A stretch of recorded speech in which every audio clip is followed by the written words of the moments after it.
Hello friends, कैसे हैं आप लोग। हमारे YouTube channel study with expert में आप सभी लोगों का स्वागत है। फ्रेंड्स, एक बार फिर हम कुछ इम्पोर्टेंट क्वेश्चन लेकर के आए हुए हैं, उसी पे चर्चा करेंगे। आप सभी लोग बने रहिए, बहुत ही महत्वपूर्ण क्लास होने वाली है।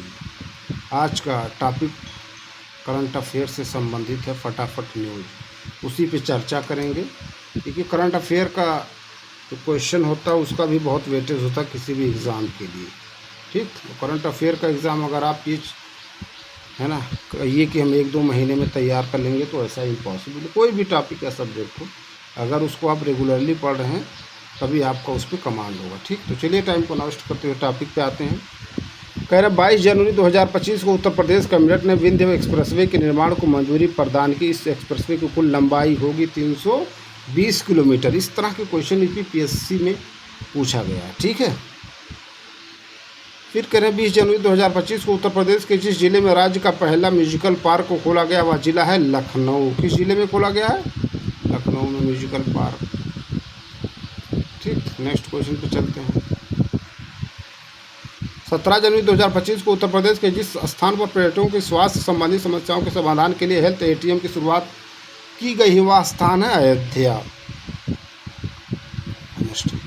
17 जनवरी 2025 को भारत और ताजिकिस्तान के बीच सांस्कृतिक संबंधों का शब्दकोश तैयार करने के संबंध में एक समझौता किया गया। इस समझौते के अनुसार यह शब्दकोश उत्तर प्रदेश के जिस विश्वविद्यालय द्वारा तैयार किया जाएगा उसका नाम है लखनऊ विश्वविद्यालय।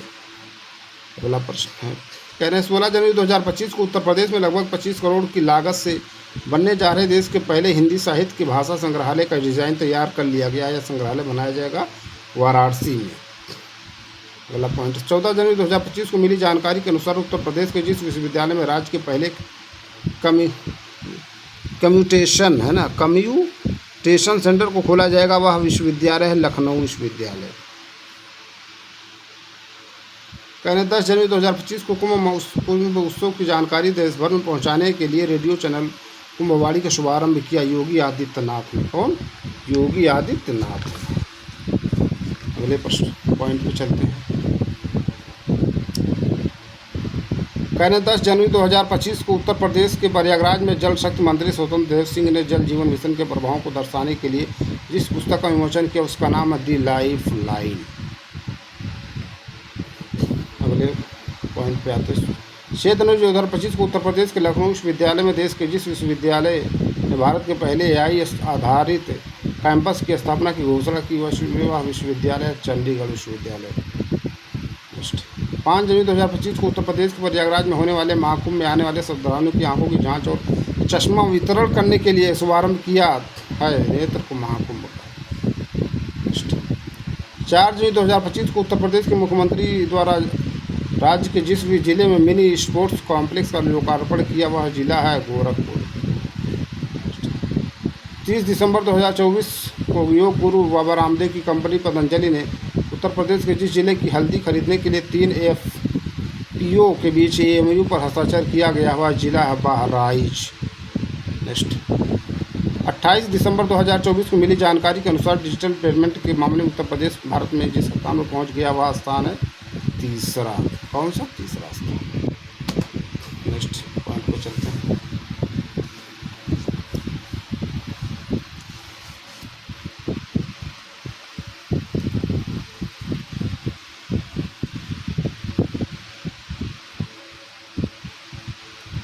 कह रहे 27 दिसंबर 2024 को उत्तर प्रदेश के आवास विकास परिषद की बोर्ड की मीटिंग में प्रदेश के जिस शहर में देश का सबसे बड़ा कन्वेंशन सेंटर बनाने की घोषणा की है वह शहर है लखनऊ। 27 दिसंबर 2024 को उत्तर प्रदेश पर्यटन विभाग से मिली जानकारी के अनुसार उत्तर प्रदेश के जिस शहर में विश्व के सबसे बड़े महामृत्युंजय यंत्र का निर्माण किया जाएगा वह शहर है प्रयागराज। देखिए, मृत्युंजय बहुत पूछा जाता है वर्तनी संबंधी में, कैसे लिखा गया है देखिए, मृत्युंजय। अगले प्रश्न पे आते हैं। 26 दिसंबर 2024 को उत्तर प्रदेश का एक संस्थान जो सैनिटरी पैड वेंडिंग मशीनें लगाने वाला देश का पहला संस्थान व उसका नाम है IIT BHU। नेक्स्ट, 26 दिसंबर 2024 को वीर बाल दिवस के अवसर पर राष्ट्रपति द्रौपदी मुर्मू ने उत्तर प्रदेश के महाराजगंज की जिस बालिका को प्रधानमंत्री राष्ट्रीय बाल पुरस्कार प्रदान किया गया उसका नाम है सांची अग्रवाल। 25 दिसंबर 2024 को 25 दिसंबर 2025 को केंद्रीय रक्षा मंत्री राजनाथ सिंह ने उत्तर प्रदेश के कुड़िया घाट पर पूर्व प्रधानमंत्री अटल बिहारी वाजपेयी की प्रतिमा का अनावरण किया। यह स्थल स्थित लखनऊ में। 24 दिसंबर 2024 को उत्तर प्रदेश के मुख्यमंत्री द्वारा किसान दिवस के अवसर पर कृषि विज्ञान केंद्र हमीरपुर के जिस कृषि वैज्ञानिकों को सम्मानित किया गया उनका नाम है डॉक्टर प्रशांत कुमार। तो वो किसान दिवस कब मनाया जाता है? 23 दिसंबर को। ठीक, वीर बाल दिवस कब मनाया जाता है? ये भी देखिए पूछा गया क्वेश्चन है। अगला प्रश्न, 23 दिसंबर 2024 को मिली जानकारी के अनुसार उत्तर प्रदेश के जिस शहर में वेस्ट वंडर पार्क बनाने की योजना तैयार की गई है वह शहर है औरैया। नेक्स्ट, हाल ही में उत्तर प्रदेश सरकार ने राज्य के जिस जिले में बायोडायवर्सिटी पार्क निर्माण को मंजूरी प्रदान की वह जिला है गाजियाबाद। नेक्स्ट, हाल ही में मिली जानकारी के अनुसार उत्तर प्रदेश का वो जो जिला निःशुल्क शिक्षा देने के लिए शिक्षा का अधिकार अधिनियम RTE में प्रदेश भर में पहले स्थान पर वह जिला है वाराणसी। नेक्स्ट, हाल ही में उत्तर प्रदेश सरकार ने घाटे में चल रही अपनी 2 विद्युत वितरण कंपनियों जिस्कॉम का निजीकरण करने या सार्वजनिक निजी भागीदारी PPP मॉडल PPP बनाने का दिशा में कदम उठाए हैं। इन कंपनियों के नाम है दक्षिणांचल विद्युत वितरण निगम लिमिटेड और पूर्वांचल विद्युत वितरण निगम लिमिटेड।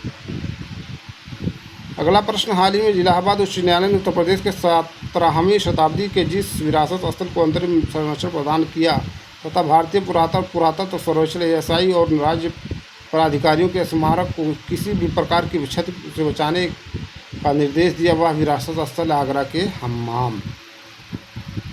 नेक्स्ट, हाल ही में उत्तर प्रदेश के जिस स्थान पर खुदाई के दौरान लगभग 125 से 150 वर्ष पुरानी एक बावड़ी मिली है जो 400 वर्ग मीटर क्षेत्र में विस्तृत वह स्थान है चंदौली। नेक्स्ट, हाल ही उत्तर प्रदेश कैबिनेट की घोषणा के अनुसार राज्य के जिन जिलों में मेडिकल कॉलेज स्थापित करने के प्रस्ताव को मंजूरी प्रदान की है वह जिले हैं हाथरस, बागपत और कासगंज। हाथरस, बागपत और कासगंज। नेक्स्ट,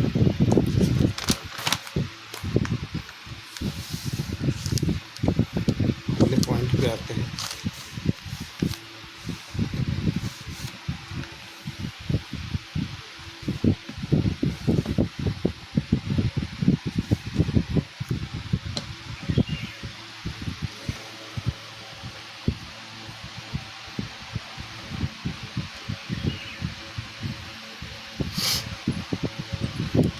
कह रहे हैं 22 जनवरी 2025 को केंद्रीय रक्षा मंत्रालय ने 26 जनवरी को भारत के 76वें गणतंत्र दिवस के केंद्रीय विषय की घोषणा की। यह केंद्रीय विषय है स्वर्णिम भारत, विरासत और विकास। बहुत इंपॉर्टेंट पॉइंट है, केंद्रीय विषय यह थीम पूछा जाता है।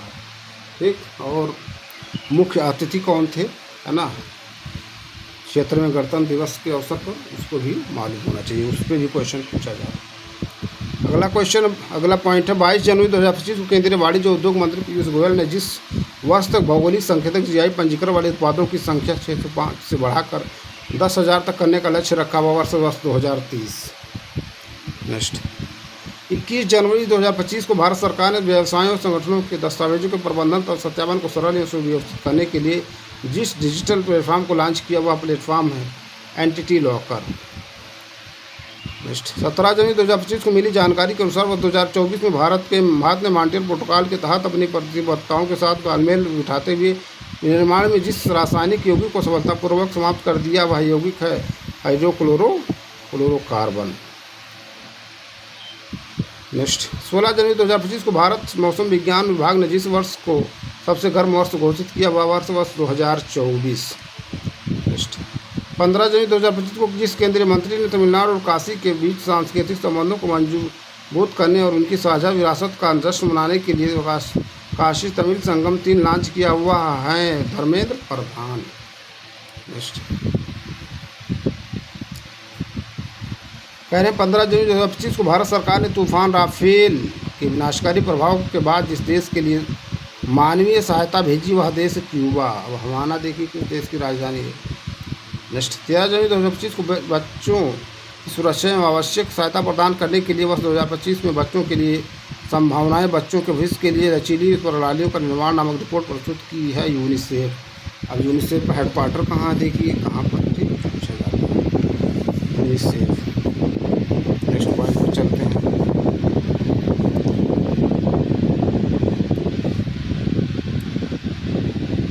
कह रहे हैं 13 जनवरी 2025 को दूरसंचार विभाग DOT के प्रमुख इकाई centre for development of telematics निजी संस्थान के सहयोग से भारतीय प्रौद्योगिकी संस्थान मंडी IIT मंडी के साथ स्पेक्ट्रम उपयोग को बढ़ावा देने के लिए wide band spectrum sensor ASIC chip विकसित करने के लिए समझौते पर हस्ताक्षर किए हैं। वह संस्थान भारतीय प्रौद्योगिकी संस्थान। अगला प्रश्न है 10 जनवरी 2025 को जिस देश में प्रदूषण संबंधी चिंताओं के कारण प्लास्टिक कचरे के आयातों पर प्रतिबंध लगा दिया वह देश है थाईलैंड। 9 जनवरी 2025 को मनाए गए 18वें प्रवासी भारतीय दिवस 2025 का केंद्रीय विषय था विकसित भारत में प्रवासी भारतीयों का योगदान। कहाँ पर हुआ था 18वां? कभी कभी पूछा जाता है ना, या पूछा जा सकता है कि जो हाल ही में प्रवासी भारतीय दिवस मनाए गए कौन से नंबर, 13वां, 11वां, 18वां, 19वां, 20वां, इस तरह से। 7 जनवरी 2025 को मत्स्य पालन, पशुपालन और डेयरी मंत्रालय ने प्रधानमंत्री मत्स्य संपदा योजना के अंतर्गत सिक्किम के जिस जिले में भारत के प्रथम जैविक मत्स्य पालन क्लस्टर की शुरुआत की वह जिला है सोरेंग। नेक्स्ट 6 जनवरी 2025 को लोकसभा अध्यक्ष द्वारा पंचायतों और शहरी स्थानीय निकायों में विविध पृष्ठभूमि से निर्वाचित महिला प्रतिनिधियों को संवैधानिक प्रावधानों, संसदीय प्रक्रियाओं तथा शासन संबंधी जानकारी प्रदान करने, उन्हें सशक्त बनाने के लिए जिस कार्यक्रम का उद्घाटन किया वह है संसद 2 कार्यक्रम। संसद 2 कार्यक्रम। नेक्स्ट देखते हैं कुछ और पॉइंट है।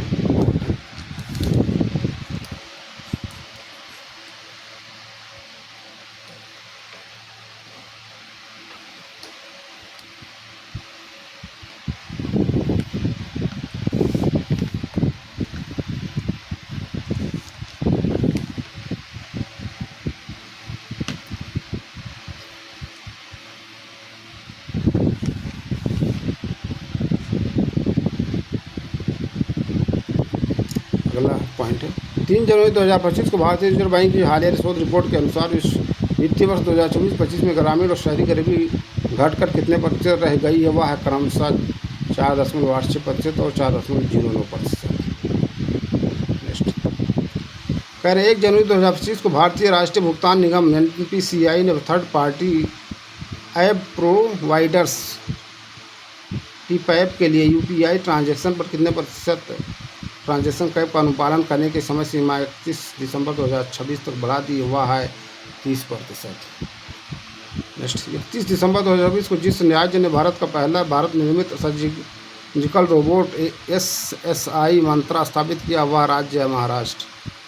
30 दिसंबर 2024 को संयुक्त राष्ट्र ने जिस वर्ष को जलवायु संकट वर्ष घोषित किया वह है वर्ष 2024। नेक्स्ट 26 दिसंबर 2024 को ऊर्जा संरक्षण में महत्वपूर्ण पहल के लिए आंध्र प्रदेश के राज्य ऊर्जा संरक्षण मिशन द्वारा आयोजित राज्य ऊर्जा संरक्षण पुरस्कार 2024 प्रतियोगिता में जिस इकाई ने प्रतिष्ठित स्वर्ण पुरस्कार जीता हुआ है विशाखापत्तनम इस्पात संयंत्र की कारपोरेट इकाई राष्ट्रीय इस्पात निगम लिमिटेड RINL ने। अगले पॉइंट पे आते हैं।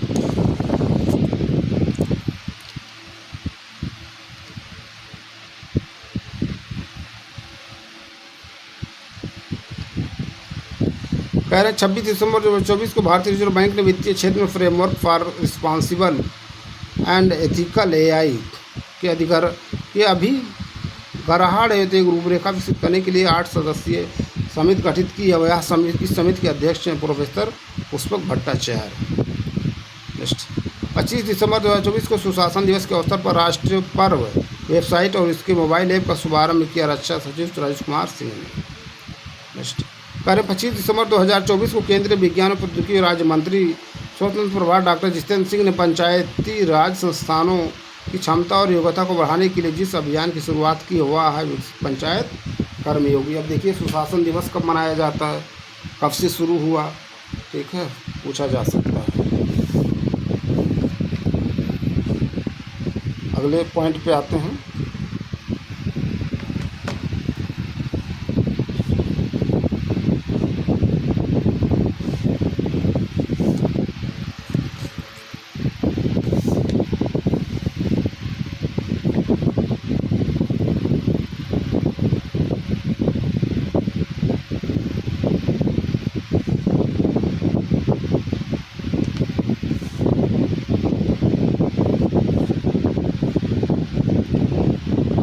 हैं 23 दिसंबर 2024 को जिस संस्था ने भारत को AI में वैश्विक नेतृत्वकर्ता के रूप में स्थापित करने के लिए वर्ष 2025 को कृत्रिम बुद्धिमत्ता वर्ष के रूप में नामित किया है, वह संस्था अखिल भारतीय तकनीकी शिक्षा परिषद।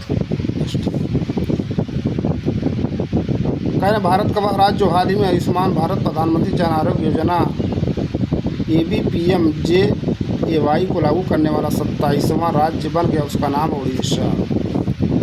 मुख्यमंत्री कौन है उड़ीसा के, जानिए।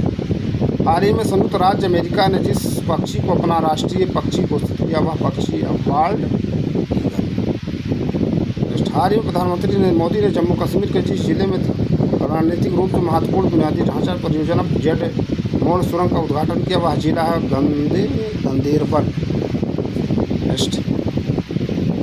हाल ही में जिस मंत्रालय ने भारत की डिजिटल अर्थव्यवस्था की विश्वसनीय, सरल और अद्यतन अनुमानों का पहला व्यापक संकलन प्रस्तुत करने के लिए भारत की डिजिटल अर्थव्यवस्था का आकलन और माप शीर्षक से एक रिपोर्ट जारी की, वह मंत्रालय है इलेक्ट्रॉनिक और सूचना प्रौद्योगिकी